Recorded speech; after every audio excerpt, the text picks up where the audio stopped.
તો hello guys, welcome back to my mini vlog. તો આપણા શ્રુહતભાઈ નિંદર કરીને ઉઠી ગયા હતા ફૂલ એનર્જીમાં, અને મને જોઈને રાજી થતા હતા.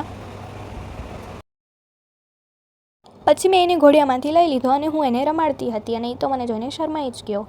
અને પછી બપોરનો ટાઈમ થઈ ગયો હતો, તો બધાને જમવાનું હતું, અને કાજલે જમવાનું કાઢી લીધું હતું બહાર, અને કીધી હતી કે રુદ્રિકાને બોલાવો. અને પછી બપોરે જમીને અમે લોકોએ આરામ કર્યો, અને પછી સાંજે અમે નાસ્તો કરવા નીકળી ગયા. અને અમારે નાસ્તામાં પાણીપુરી અને સેન્ડવિચ ખાવાનું હતું. તો હું આ ચિલ્લર પાર્ટી ભેગી હતી, અને પછી મને પાણીપુરી અને સેન્ડવિચ બહુ જ તીખું લાગતું હતું, છતાંય હું ખાતી જ હતી, કેમ કે મને બહારનો કચરો ખાવો બહુ જ ગમે, અને મને અતિશય તીખું લાગતું હતું.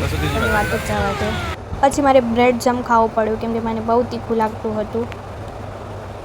અને ઝરમર વરસાદ તો ચાલુ જ હતો. પછી અમે લોકો નાસ્તો કરીને નીકળી ગયા ઘરે જવા માટે. હું શ્રુહતભાઈને રમાડતી હતી, પણ શ્રુહતભાઈ તો ટીવી જોતા હતા, અને ટીવીમાં જોઈને તો એટલા રાજી થાય કે વાત જ જવા દે. અને પછી 12 વાગે પૂજા ભાભીનો બર્થડે હતો, તો અમે એમનો બર્થડે સેલિબ્રેટ કરતા હતા બધા કેક કટ કરીને.